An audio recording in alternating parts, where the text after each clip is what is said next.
All it took was 12 seconds off the ground to change the world. There's a story behind that. This is your daily message from Chad number 1138 to upgrade your mental game today by telling yourself a better story. Because the most important story you hear is the story you tell yourself. This message is dedicated to James Newman. You can get a free copy of my book, The Most Powerful Story in the World, by going to fromchad.gumroad.com. The transcript of this message and hundreds of others are always available at www.fromchad.com. Here's the upgrade. The world may be certain you'll fail, but upgraded thinking knows you don't have to fly across the Atlantic to prove them wrong. You just have to get off the ground. Here's the story. In 1903, the New York Times ran a headline, "Flying Machines Which Do Not Fly." The smart money agreed. One professor called flight a myth. The professionals had already declared that man wouldn't fly for 1,000,000 years.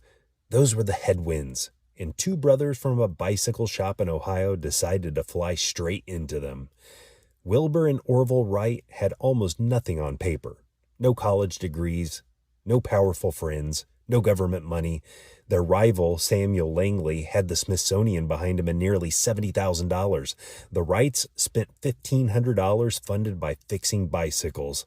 Langley's machine crashed into the Potomac River. But here's what the Wrights understood that the experts didn't. Everyone else was chasing power, bigger engines, more thrust. Wilbur decided the real problem wasn't power at all. It was control. Anybody can get thrown into the air. The trick is staying up there and steering. So they did the opposite of everyone else. While rivals built machines to be stable, the Wrights built one they could balance in motion, the way you balance a bicycle. They read every book they could get. Then, when the accepted science failed them, they stopped trusting it and built their own wind tunnel, tested 200 wing shapes, made their own data.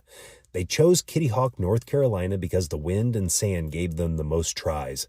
Not comfort, feedback.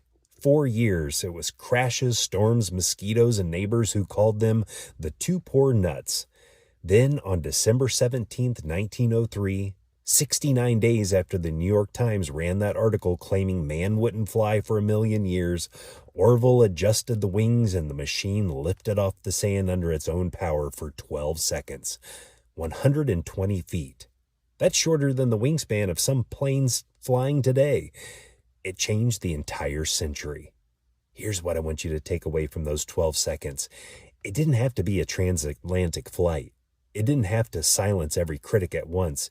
It just had to be real. It just had to leave the ground. The better story to tell yourself is, I don't have to cross the ocean today. I just have to get off the ground. You're carrying something right now that the smart money says won't fly. You've been telling yourself you need a grand, undeniable victory to prove them wrong. You don't. You need 12 seconds off the ground. Tell me a story of getting off the ground to fromchadsmith@gmail.com. Send someone a text and tell them, what are you trying to get off the ground?